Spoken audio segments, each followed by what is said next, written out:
Amigos de la provincia, buenas tardes y bienvenidos. Nuevamente jueves, nuevamente nos encontramos aquí en la pantalla de la televisión pública, llegando por supuesto a cada rincón de nuestra provincia y dispuestos a hacerles compañía durante una hora con el desarrollo de temas variados, llegando a cada rincón de nuestra provincia y también con la posibilidad de que ustedes se contacten con nosotros a través de distintas redes sociales. En este jueves 27 de agosto un saludo muy especial a todas aquellas personas abocadas a la tarea radiofónica. Hoy se celebra a nivel nacional el Día de la Radiofonía. Un día como hoy, en 1920, se realizó la primera transmisión radial, así que llegamos con el saludo a toda nuestra provincia.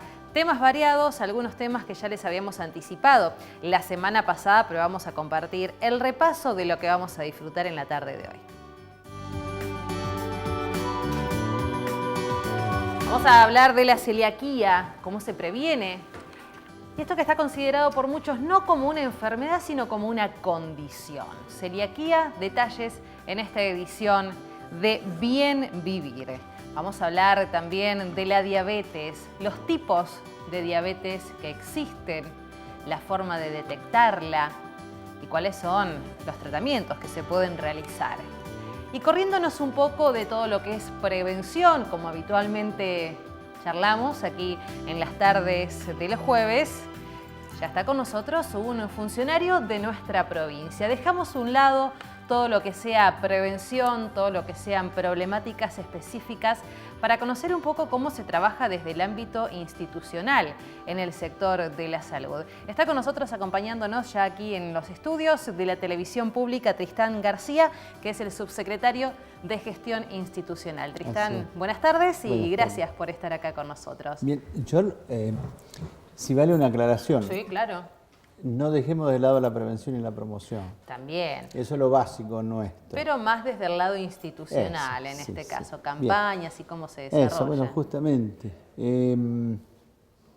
Ayer se cumplieron los 70 años del Hospital Santa Teresita, estuvimos ahí. Claro, es cierto. Se generó un hospital que en aquel momento era regional, o sea que tenía una importancia enorme ese hospital. Y en el relato del locutor dice, empezamos a atender los primeros enfermos. Digamos, ahí había una visión de la salud y de la atención de la enfermedad sería en ese momento. Entonces después, haciendo un paneo sobre lo que ha sido el hospital y la situación en general, lo que decíamos es lo siguiente, ya no es el hospital, es el hospital, los centros de salud distribuidos en toda la ciudad de Rawson, todo el equipo de salud que atiende tanto en el hospital como en el primer nivel, que son los centros de salud, y el brazo largo del hospital, que son los trabajadores de salud en terreno, que yo siempre insisto que es el brazo largo que además abraza, en el mejor sentido del término, porque son los que llegan a las casas, llegan a la escuela, llegan al lugar de usos múltiples.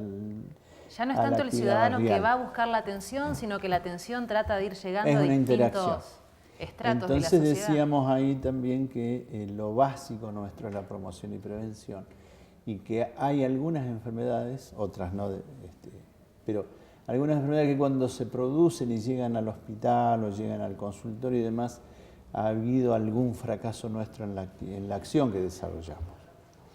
Y en el área de salud lo más importante es que hay un núcleo de acción que tiene el sistema de salud en cualquier lugar, en base a la característica, a los procesos, la estrategia que se propone, que es los programas de salud. Digamos, si nosotros tenemos programas de salud como núcleo de acción de cualquier sistema de salud, todo lo que trabaja, funciona y debe concurrir hacia los programas. Vamos conociendo constantemente distintas campañas, ¿no? que se llevan adelante. Hace muy poco hablamos mucho de las campañas contra la enfermedad renal crónica, campaña de vacunación. ¿Cómo se trabaja en este sentido? Con enfermedad renal crónica es una larga historia, digamos, porque normalmente nosotros vemos cuando alguien dice tengo un problema cardíaco, tengo un problema neurológico, tengo un problema óseo, todas las familias dicen, oh, qué bárbaro.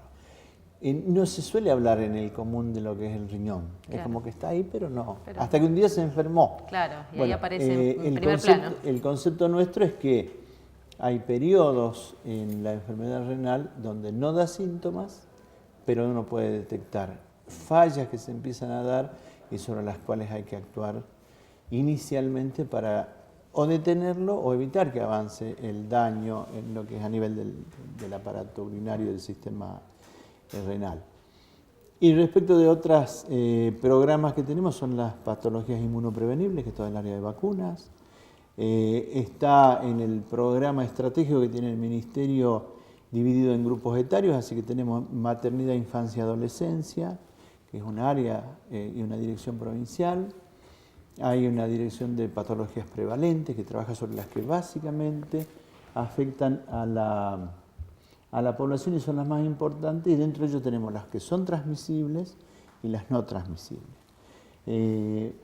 Hace una década empezamos a trabajar mucho con lo que se llama factores de riesgo y fuimos viendo que trabajando sobre ciertos factores de riesgo, la obesidad, el sedentarismo, el tabaquismo, hábitos tóxicos, podíamos prevenir otros males. Eso, y evitar el avance de patologías que ahora son muy prevalentes, como son las patologías cardiovasculares, la hipertensión y la diabetes, que son las que más fuertemente están afectando a la población.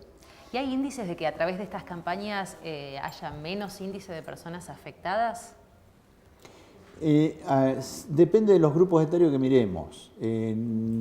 Yo creo que en la medida que avancemos en todos los ámbitos, en la fuerte promoción de los hábitos saludables, vamos notando que ha ido disminuyendo en ciertos grupos. Pero como la población cada vez vive más años, claro. Entonces yo soy pediatra de toda la vida, pero también soy médico de familia y atendí pacientes de PAMI en un centro de salud. Generaciones enteras ha atendido. Generaciones enteras. Bueno, y ahí sí, estas dos patologías están prácticamente presentes. La hipertensión, la diabetes y una gran cantidad de consecuencias que tienen por su presencia y porque son deleterias, como son las enfermedades cardíacas, las enfermedades renales, las enfermedades metabólicas, las lesiones que producen a nivel de la visión, a nivel de la circulación. Entonces, esto implica un altísimo costo. Nosotros estamos viendo, por ejemplo, que el promedio de medicación que se está utilizando son 4 a 5 medicamentos en personas añosas, que el otro día estaba en una charla pensando este tema. Si tenemos 5 millones de afiliados a una obra social, que también es la más grande, PAMI, todos los meses estamos recetando, consumiendo y gastando 20 millones de unidades de medicamentos, de cajas de medicamentos, que es un altísimo costo. Entonces, ahí sí que vale la pena hablar de que mejor prevenir que curar. Claro. ¿Y estas 5 pastillas diarias se pueden reducir con más campañas y creando más conciencia? Sí, estamos hablando de 5, que yo estoy hablando de lo que menos se usa. Hay gente que usa muchísimo más. Y nosotros tenemos que avanzar en lo que es, no solamente en promoción y prevención, en actividades saludables, en cambiar el perfil. Tenemos CAPS, Centros de Atención Primaria de la Salud, donde hemos dispuesto a través del programa SUMAR, del programa Redes, que son programas nacionales que estamos aplicando en la provincia, donde hoy encontramos una nueva imagen, un nuevo escenario. Entonces tenemos cintas, caminadoras, tenemos bicicletas y tenemos profesores de educación física. Ahí estamos compartiendo imágenes del trabajo en ministerio, ¿no? Reuniones con las distintas subsecretarías o sectores, ¿no?, que conforman todo lo que es salud provincial. Así es. Bueno, entonces la imagen que uno tiene básicamente es un consultorio, un equipo de salud donde el médico tiene un rol muy importante y la enfermera, pero es todo un equipo. Esto ha cambiado. Y donde nos imaginamos gente enferma concurriendo a atenderse. Hoy no es así. Hoy cuando hablamos de embarazo, estamos diciendo el control del embarazo, las vacunas en el embarazo, el hábito saludable de vida en la embarazada y la gimnasia en la embarazada.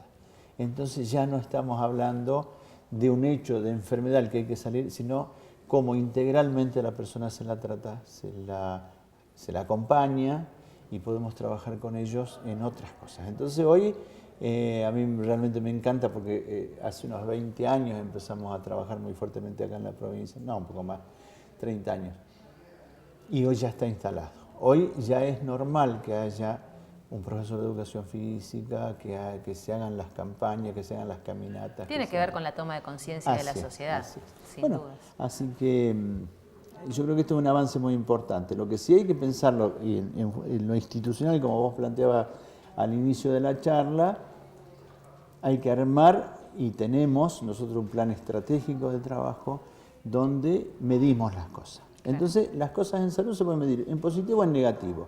Si uno mide en negativo, diría, a ver, ¿cuál es el elemento negativo que estoy midiendo? Mortalidad infantil. La mortalidad infantil son todos los chicos que fallecen nacidos vivos en el primer año de vida.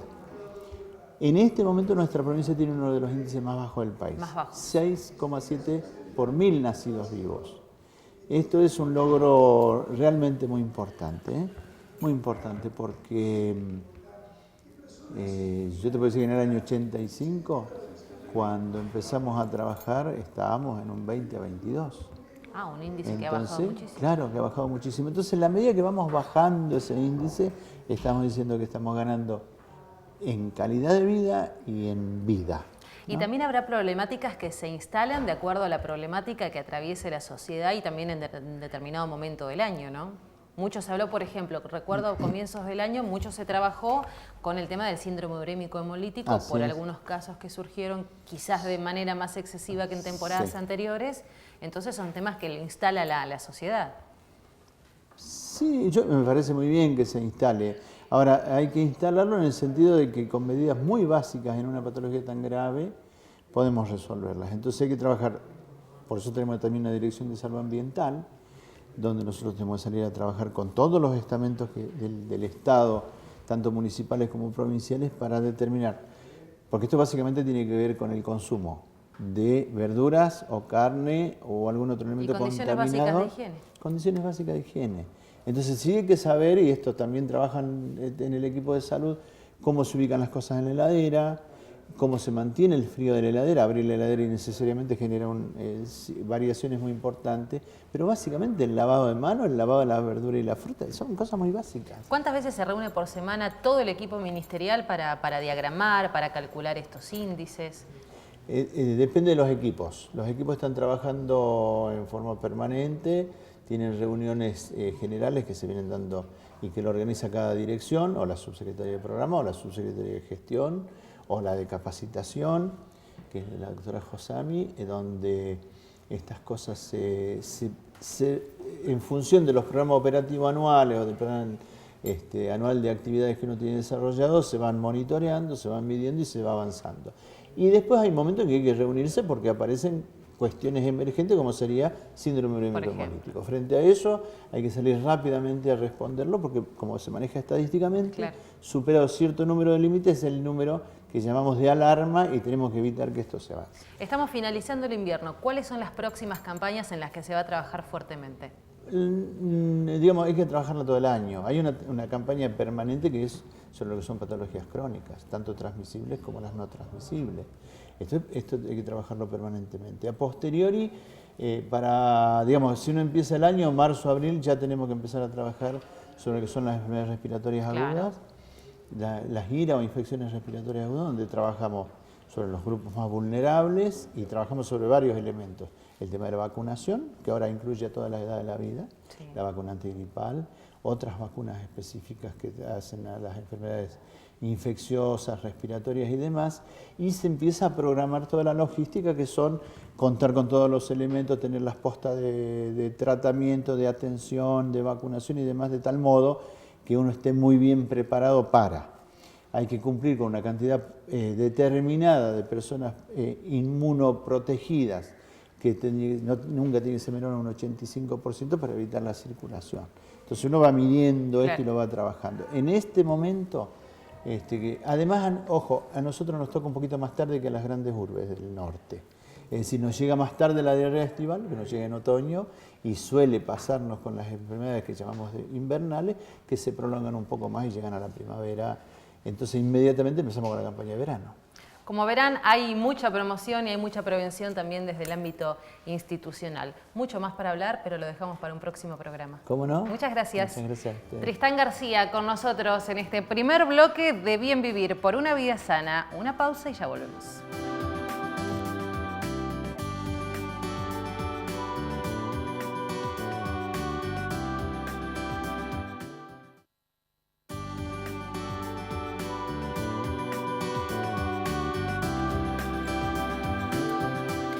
nuevo bloque en esta edición de Bien Vivir, acompañándolos desde la capital provincial, desde la televisión pública y llegando a cada rincón de nuestra provincia. Uno de los temas que habíamos anticipado al comienzo de la edición de hoy tiene que ver con la diabetes. Vamos a conocer algunos detalles de esta problemática, cuáles son sus síntomas, cuál es el análisis pertinente para detectarla. Así que ya nos acompaña aquí en los estudios el médico diabetólogo Matías Leiva. Matías, buenas tardes y muchas gracias por acompañarnos nuevamente. ¿Cómo estás? Hola, buenas tardes, Maru. Bueno, hablamos de diabetes, que podríamos estar hablando mucho tiempo, pero haciendo un primer pantallazo. ¿Cuáles son los síntomas de esta enfermedad, Matías? Bueno, los síntomas más comunes por los cuales consulta la gente en general son perder peso, sed, cansancio. Es muy común que te cuenten que orinan mucho de noche, orinan más de lo habitual y a veces normalmente solamente lo pueden detectar con algún análisis de rutina. Pero esos serían los síntomas cardinales que se llaman en diabetes. Pero son síntomas que pueden asociarse a cualquier, o sea, síntomas bastante habituales, ¿no? Hoy en día todos en algún momento estamos cansados, perder peso puede ser bueno, qué bueno, pero no es tan común perder peso. Cuando la persona viene y pierde peso y te dice no estoy haciendo nada y estoy perdiendo peso, es una señal de alerta. Sí, es cierto. Muchas veces estos síntomas se confunden con el cansancio habitual por las tareas que uno hace, la sed porque toma quizás uno poco líquido o toma bebidas azucaradas y está tomando habitualmente, pero lo que sí no es común es que te digan de noche me levanto a orinar 3 veces. Muchas veces la gente te dice, no doctor, yo me levanto a orinar normal. Y le digo, pero ¿cómo es normal? Y 2 o 3 veces. Bueno, normal no es levantarse a orinar 2 o 3 veces. A no ser que esté en un estado avanzado de embarazo. A no ser que haya tomado exactamente mucho líquido la noche anterior o embarazo, exactamente. Pero si no, no es normal. ¿Y cómo se hace para detectar esta enfermedad? En realidad es muy simple la detección, no se necesitan estudios complejos, ni tomografías, ni ecografías, ni irse a Buenos Aires, ni irse a la China, como digo yo, sino simplemente con un análisis de sangre, un análisis de glucosa en sangre en ayunas.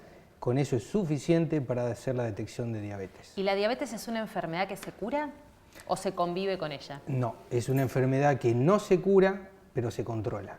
Yo cuando doy el diagnóstico de diabetes le digo al paciente, vos de ahora en más sos diabético para toda la vida, es una enfermedad que no la vas a curar, pero la podés controlar, que esa es la diferencia importante. ¿Hay muchos casos de personas diabéticas? Sí, hay muchos casos.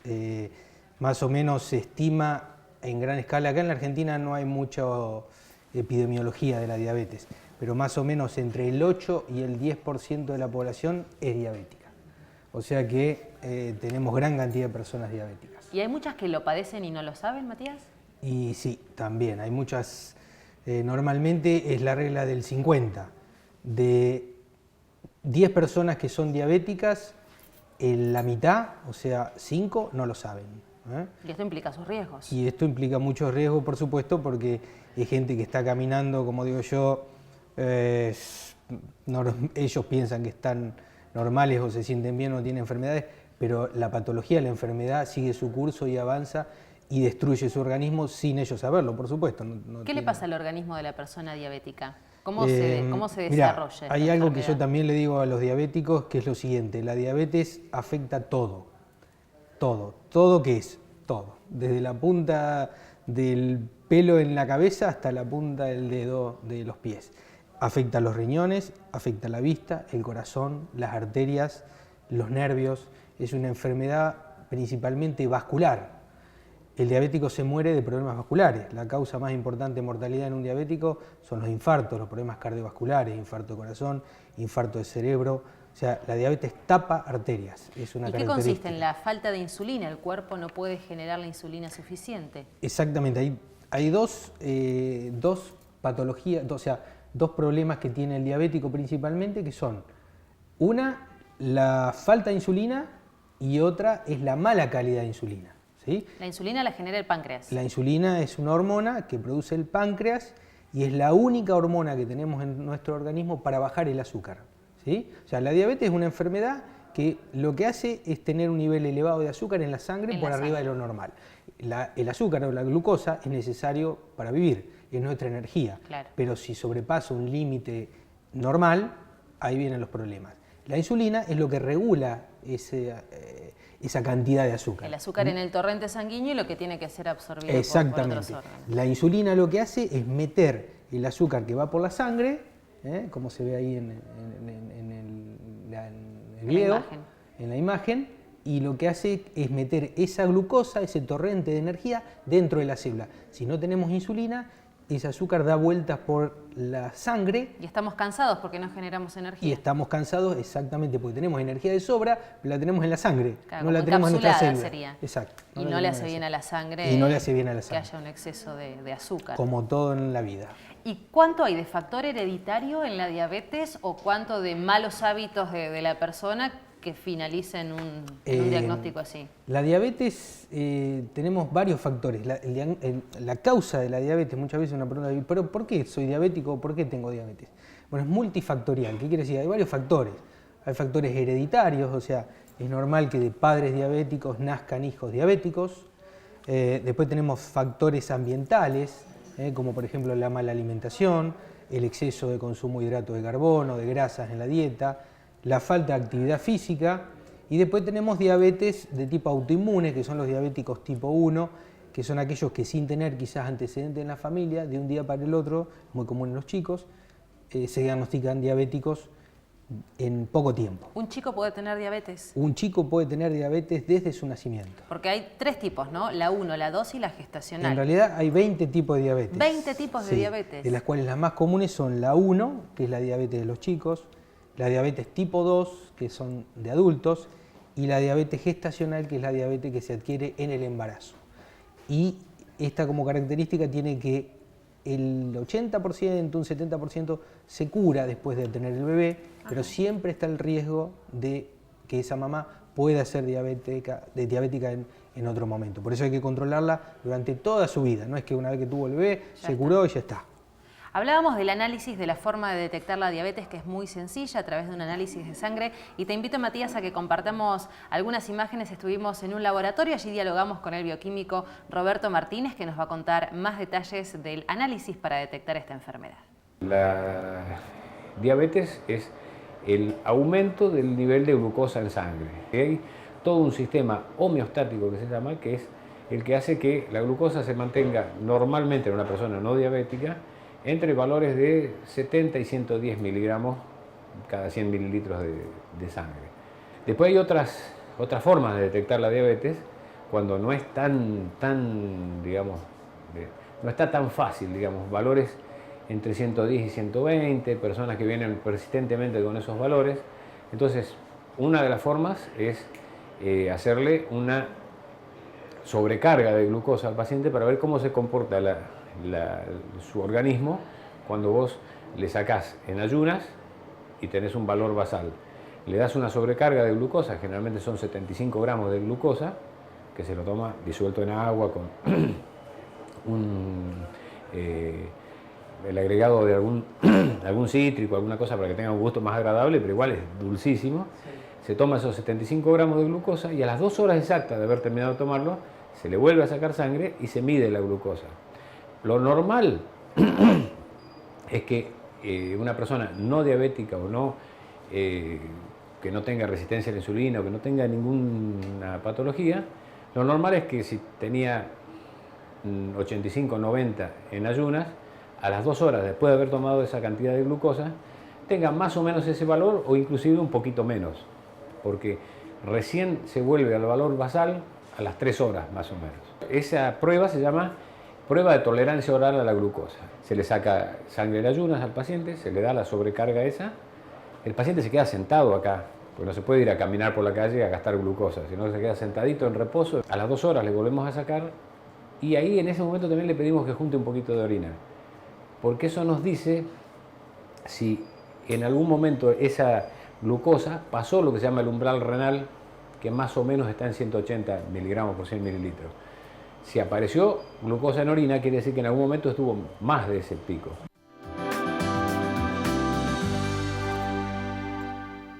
Vamos al laboratorio, hacemos el análisis y el diagnóstico es diabetes. ¿Cómo seguimos? Bueno, una vez que se diagnostica la diabetes, el paciente por supuesto tiene que saber que no se cura pero se va a controlar y a partir de ahí comienza el tratamiento de su enfermedad. Yo lo que le digo a la gente que la diabetes tiene 4 patas o 4 pilares, ¿sí? Uno es, el principal es la alimentación sana, la actividad física, la medicación, ¿sí? Por supuesto, que también ayuda, pero no es lo más importante. Y por último hay una 4ª pata, que es la educación, que creo que cada vez toma más importancia en este tipo de enfermedades, porque como es una enfermedad crónica, ¿sí? Es una enfermedad que lo va a llevar para toda su vida, el paciente tiene que educarse y aprender. El paciente que más vive es el que más sabe. Si el paciente no tiene conocimientos de la enfermedad, no tiene conocimiento de las complicaciones, no tiene conocimiento de sus controles, de cómo leer, yo le digo a la gente que tiene que aprender a leer los análisis, tiene que aprender a saber qué es la hemoglobina glicosilada, para qué sirve.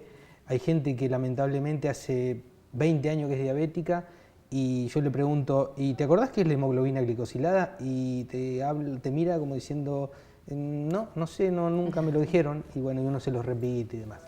Tiene que conocer que tiene que tener un nivel de colesterol adecuado, un nivel de presión arterial adecuado, los controles rutinarios que hace el diabético, que si querés te los menciono después, Sí.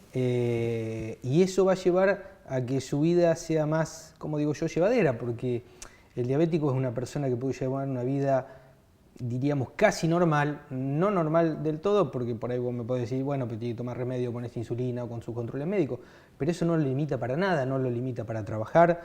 Como le digo yo a los chicos, vos por ser diabético no tenés coronita, tenés que ir a la escuela, tenés que rendir, vos por ser diabético no tenés permiso para estacionar en un lugar para discapacitados, porque vos sos una persona que no sos discapacitada, sos diabética. Entonces esas cosas las tiene que aprender el diabético para llevar una vida lo más cercana a lo normal. Y aprendiendo también se educa. La mejor manera de prevención aprender también. es educando, exactamente. ¿Y Sí. cuáles son los análisis rutinarios? Mirá, los análisis que en general se le pide al diabético no son tampoco de grandes complejidades. Son análisis de rutina en los cuales uno incluye el colesterol, los triglicéridos, ácido úrico, bueno, un hemograma para ver que no esté anémico, eso en general función renal, que es urea, creatinina, la hemoglobina glicosilada, que nos va a dar la idea, como dijo el profesional bioquímico, es un pantallazo de los últimos 3 meses de control del azúcar. La glucosa en ayunas es una foto del momento de ese día. La hemoglobina glicosilada es un video de todos los niveles de azúcar que tuvo el paciente durante los últimos 3 meses. Con eso sabemos si el paciente está bien controlado o estuvo bien controlado 3 meses atrás. Y después, otro de los controles rutinarios son un fondo de ojo una vez al año, o sea, una visita obligada una vez al año con el oftalmólogo, mínimo una vez al año, después el oftalmólogo dirá si es más o menos de acuerdo a su patología. Y una vez al año un control cardiológico también es recomendable, y una visita a la nutricionista también, que puede ser cada 6 meses, quizás eso es para la educación al principio, ¿no? Para que elija sus alimentos y sepa qué comer. Hemoglobina glicosilada, dijiste. Hemoglobina glicosilada, A1C. ¿Vamos a conocer de qué se trata? Sí. Vamos al laboratorio nuevamente. Otra forma de detectar la glucosa o de ver, porque hay pacientes que en ayunas tienen valores normales, pero, como te digo, después de comer se eleva mucho su valor de glucosa. Entonces, esos pacientes, por ahí es útil hacerle una prueba que se llama hemoglobina glicosilada. Más o menos nos dice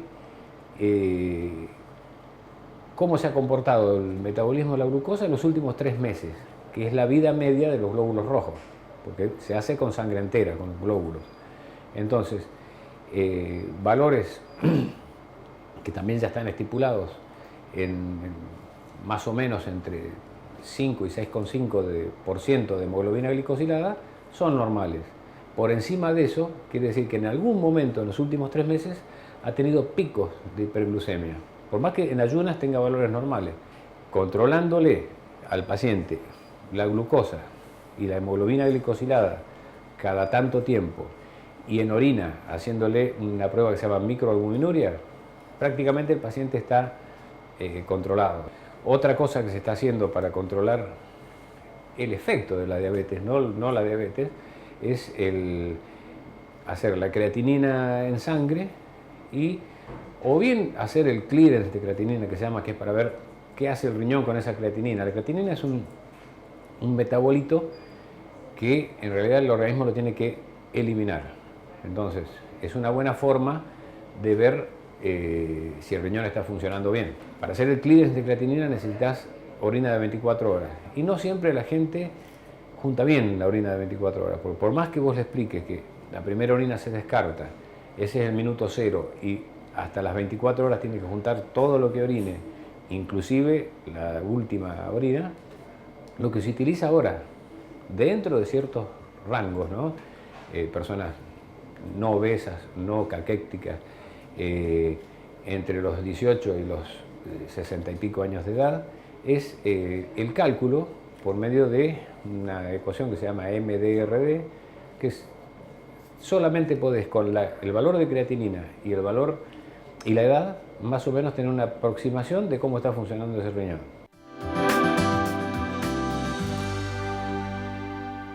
¿Consumimos mucha azúcar, más de lo debido, los argentinos?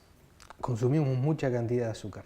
Una de las causas de la explosión de diabetes es la excesiva cantidad de hidratos de carbono o azúcares que se comen, en todo tipo de azúcares, porque a veces la gente dice, no, pero yo no le pongo azúcar al café o al té, pero no es necesario ponerle azúcar. El pan como tiene tal, azúcar. el pan tiene azúcar, exactamente, los fideos, el arroz, las papas, son almidones, son tipos de azúcares que nuestro organismo las transforma en azúcares y es lo que hace que se eleve el azúcar en sangre. ¿Sirve reemplazar el azúcar común por stevia, endulzantes naturales? Sí, sí.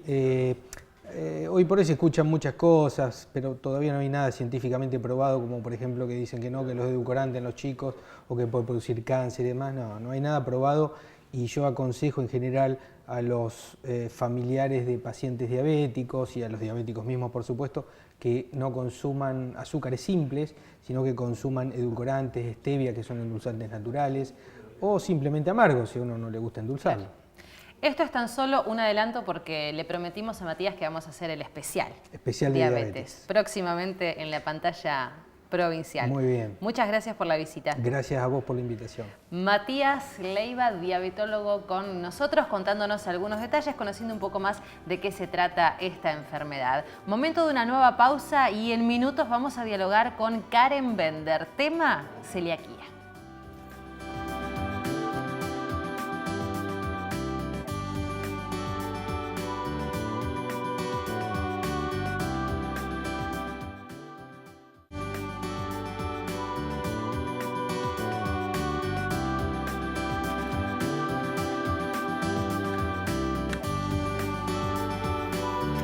Comenzamos un nuevo bloque en esta edición de Bien Vivir y nuestro próximo gran tema es la celiaquía, una enfermedad, o mejor dicho, una condición que consiste en la intolerancia de nuestro organismo al gluten. Vamos a compartir una pequeña introducción a esta condición para algunas personas.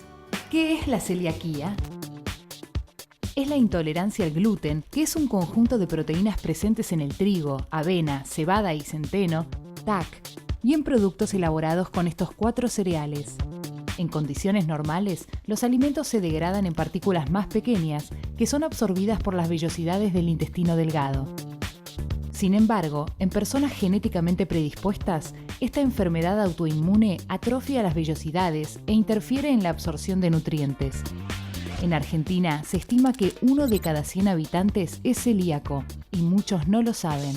¿Cuáles son los síntomas más comunes? Diarrea crónica, vómitos, pérdida de peso, vientre hinchado y el retraso del crecimiento infantil. Afecta a niños y adultos. En algunos casos, durante muchos años, no se presentan síntomas. En niños, se aconseja no dar alimentos con gluten hasta los 6 meses. ¿Qué alimentos no contienen gluten? Todo tipo de carnes, pescados y mariscos frescos, huevos, verduras, frutas, arroz, azúcar, aceites, manteca, café y sal, entre otros. Los productos que no contengan proteínas de gluten deben llevar impreso en sus envases el símbolo sin TAC. Ya estamos en los estudios de la televisión pública con la jefa del Departamento de Nutrición de nuestra provincia, Karen Bender. Buenas tardes y gracias por acompañarnos. Bueno, celiaquía, otro de los grandes temas, y como compartíamos en el informe, 1 de cada 100 personas padece esta problemática, pero hay muchas que no lo saben. Exactamente, más o menos se calcula que hay 8 personas por cada, que no saben que son celíacos por cada una que está diagnosticado. Sí, es un índice bastante elevado. Bastante elevado, sí. Y ahí compartíamos también, Karen, en el informe algo que me llamó la atención, que es que hay muchos casos en los cuales es asintomática la celiaquía. Entonces, ¿cómo hacemos para detectarla? Exactamente, este es uno de los problemas que nos estamos encontrando, y por esto que comentábamos antes de tantas personas que creemos que padecen la enfermedad y consideramos que no lo saben, es que estamos haciendo mucho trabajo de lo que es la detección temprana de la enfermedad. Como cursa también de manera asintomática, puede pasar que una persona tenga la enfermedad por muchos años y realmente no lo sepa, y termine enterándose por casualidad o porque a algún médico se le prendió la lamparita, es decir, vamos a hacer un análisis a ver si está la posibilidad. Generalmente esos casos se dan o se descubren cuando hay alguna enfermedad asociada o algún problema que no se le está encontrando solución, y se pide un análisis y, oh sorpresa, a veces da que sos celíaco, a veces no. Pero en definitiva estos casos asintomáticos pueden cursar la enfermedad con muchos años y no saber que la padeces. ¿Y cuáles son los riesgos de padecer celiaquía y no saberlo? Y básicamente es un deterioro en general del organismo, porque la celiaquía lo que produce es una intolerancia al gluten que produce una atrofia de las vellosidades del intestino. Por ende, todo lo que comemos no se absorbe de manera correcta. Por ende empiezan a haber carencias nutricionales, claro, y eso trae aparejado un montón de cuestiones. A veces el paciente no se da cuenta de lo que le pasaba hasta que descubre que es celíaco y empieza la dieta. Entonces se empieza a sentir mejor. Y dice, bueno, no sentía nada grave, ningún síntoma muy visible, pero desde que empecé la dieta me siento mejor. O sea, esto mejora la calidad de vida. Se puede mejorar la calidad de vida de las personas. No se cura, pero se lleva una vida normal adecuando la dieta. Yo por esto hacía hincapié en esto que ha salido de alguna charla que mantuvimos en la radio, de que no es una enfermedad, sino que es una condición de la persona. Tiene que comer determinadas cosas de cierta manera. Y digamos que si vamos a los fines técnicos y como deberíamos denominarlo, sí es una enfermedad, una patología, no podemos decir que no lo es, pero sí podemos hablar de una condición cuando es una patología que, haciendo el tratamiento correctamente, que es la dieta libre de gluten, se revierte el problema. Esta atrofia de las vellosidades que yo contaba en el intestino, que es como el intestino normal, es como si fuera un cepillito. Cuando se atrofia ese cepillito, en vez de ser cepillito es liso, no absorbemos bien los nutrientes. Si somos celíacos y empezamos dieta libre de gluten, con el paso del tiempo, y la cumplimos correctamente, ese intestino vuelve a la normalidad. Entonces ahí estamos en presencia de una condición, porque la enfermedad está presente, pero se revirtió. Si yo incorporo el gluten, volvemos para atrás. Claro. Entonces, es una enfermedad crónica, si vamos a definiciones más estrictas, pero podemos denominar una condición en ese aspecto, que la persona que hace la dieta libre de gluten tiene una vida absolutamente normal y no va a tener ningún problema de salud grave ni consecuencia. Cuando una persona sabe que es celíaca, se le da la dieta adecuada, ¿es muy difícil incorporar esa dieta a la vida o es una cuestión de cambio de hábitos y de aprender a cocinar, quizás cuidando un poco más algunos detalles? Y es un poco y un poco, digamos. Es difícil. Todo cambio de hábito cuesta. En principio, cuando se incorpora de niño, cuando se detecta un niño celíaco y arrancamos con la dieta de muy chiquitos, es mucho más fácil que cuando nos enteramos de la celiaquía a los 40 o a los 50. Porque además incluye a todas las personas que conviven, ¿no es cierto?, en una misma casa. Sí, digamos que si hay una persona celíaca en la familia, a veces muchas familias toman la determinación de que todos hagan la misma dieta.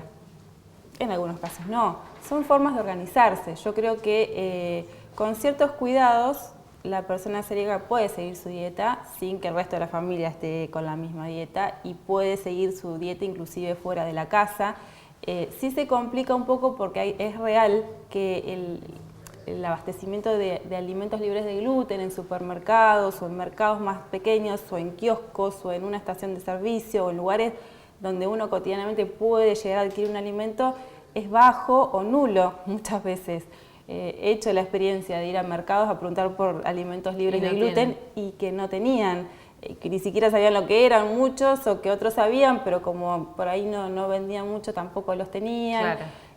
Cuestiones que al celíaco se le complican algunas rutinas de la vida diaria que para otros son súper sencillas. Hablamos de alimentación, hablamos de productos que no contengan gluten y nosotros encontramos un lugar que tiene bastantes propuestas para los celíacos. Vamos a compartir el informe. Hay premezclas, hay dulces, hay budí, hay postres, gelatinas, flanes. Es muy parecido a lo que puede comer una persona que no es celíaca. Hay congelados, hay ravioles, hay empanadas de carne, de jamón y queso, de verdura, hay prepisas, pancitos, panes de hamburguesa, tapas de tarta, tapas de empanada. Hay chisitos, hay papas fritas, hay yuca frita también. Tienen que decir sin TAC, sí. Significa que es libre de trigo, avena, cebada, centeno. Pasa que los celíacos son intolerantes a el gluten del trigo, avena, cebada y centeno. Hay dulces que por lo general son sin azúcar y hay otros que son con stevia que también son aptos para diabéticos. Hay también aritos frutados, bolitas de chocolate. Se pueden conseguir pastas secas como fideos y después las que ya vienen preparadas como los ravioles o los ñoquis. Hay otros que son de maíz y después tengo estos que son todos de maíz. Por ahí para los que se cansan de comer siempre arroz. Después podemos encontrar sopas. Hay sopitas de espárragos, de vegetales. Hay otras variedades más también de tomate solo, que están buenas. Esto es toda una línea nueva que salió. Y también se pueden encontrar almohaditas como las de avena, pero nada más que estas son de arroz y de maíz y también vienen saborizadas. También hay barritas de cereal, chocolates rellenos. Las premezclas son mezclas de harinas con las que se pueden hacer diferentes cosas, como por ejemplo pastas, tapas de empanadas, brownies, pancitos. Y viene la premezcla clásica y la premezcla sin lactosa, que es para intolerantes a la lactosa. Pero también hay cereales, como estos por ejemplo, sabor dulce de leche, chocolate, vainilla. Hay otros que vienen con algarroba. Después en congelados tenemos otra variedad. Hay empanadas, por ejemplo, de jamón y queso, de carne o de verdura. Vienen tapas para pastelitos, tapa de tarta, hay ravioles de jamón y queso, ñoquis, hay prepisas, sí.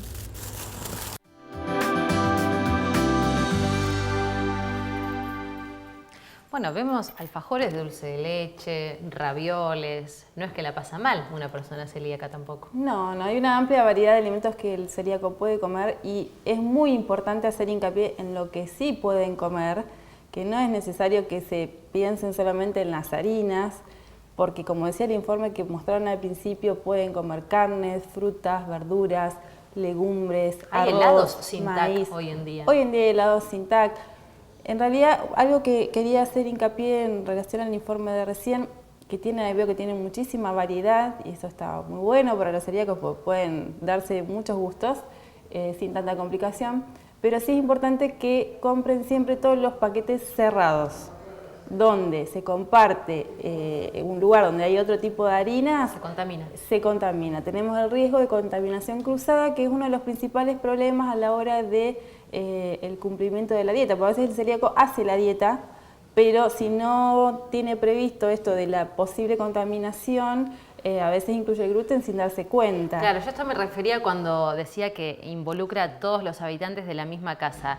El tema de no cortar en la misma tabla un alimento que contiene gluten y que después venga la persona que tiene celiaquía a preparar algo, porque ahí se contamina.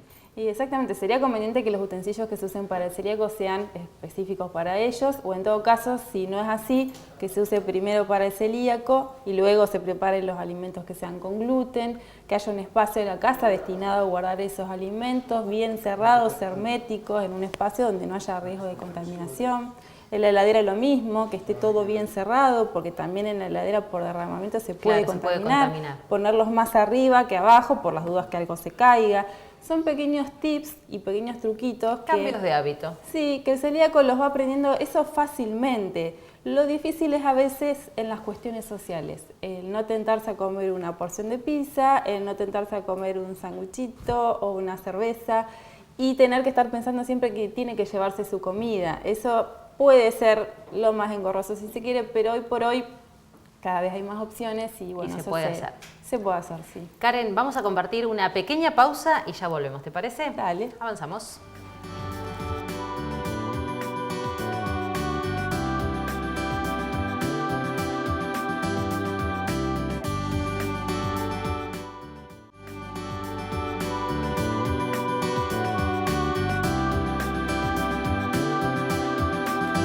Hablamos de la celiaquía, hablamos de la importancia de la detección temprana y también el trabajo mancomunado en distintas áreas de la salud, ¿no? Como para poder detectar pequeños índices que puedan terminar en una celiaquía. Sí, esta patología debe ser tratada interdisciplinariamente y están involucradas muchas profesiones en el circuito de la detección. Por eso en las jornadas estuvimos trabajando con una amplia variedad de ¿Un dermatólogo profesionales. puede sospechar de una celiaquía, por ejemplo? Sí, totalmente. Hay una patología asociada que es prácticamente la manifestación de la celiaquía en la piel, que es la dermatitis herpetiforme, y eso lo detecta un dermatólogo. La psoriasis está asociada también. Lo puede detectar un ginecólogo cuando ve abortos a repetición, claro, o una menorrea o una menopausia precoz, o sea, alteraciones o trastornos menstruales. Lo puede detectar un traumatólogo porque descubre una osteoporosis o fracturas sin un motivo. Con este trabajo interdisciplinario tuvo que ver unas jornadas que se realizaron hace muy poquito y nosotros pudimos dialogar con la gastroenteróloga Mabel Bora, que nos va a contar más detalles. Los aspectos más sobresalientes es lograr un diagnóstico precoz de la enfermedad conociendo todas sus formas clínicas. Un poco el hincapié hoy va a ser detallar el espectro ampliado de la enfermedad desde el punto de vista clínico, poner una puesta al día sobre el diagnóstico, o sea, las herramientas que tenemos que están accesibles.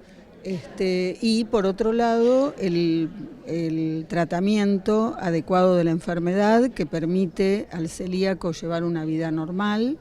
Y por otro lado, cómo debe hacerse el monitoreo del tratamiento, si el paciente está adhiriendo bien o no a la dieta, a través de qué herramientas útiles podemos contar. O sea, un poco poner una puesta al día de la enfermedad, sobre todo tratando de llegar a los médicos de atención primaria, porque son los que están en contacto con los pacientes, o sea, a los generalistas, a los especialistas que por ahí no son los clásicos gastroenterólogos, dadas las diversas formas clínicas de la enfermedad. De pronto una anemia crónica o una patología neurológica, se va a acercar primero al médico clínico o al pediatra o al hematólogo, y debe estar alertado acerca de que puede estar ante un posible celíaco. Bueno, la importancia entonces del trabajo interdisciplinario y estas capacitaciones que se desarrollaron, que están enmarcadas a nivel nacional también.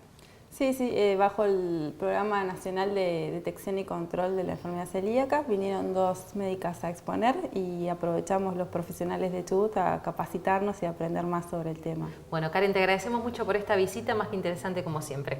No, muchas gracias a ustedes. Karen Bender con nosotros hablando de celiaquía en esta edición de Bien Vivir. Ya prácticamente sobre el cierre del programa vamos a hacer un pequeño avance de algunos de los temas de la próxima semana.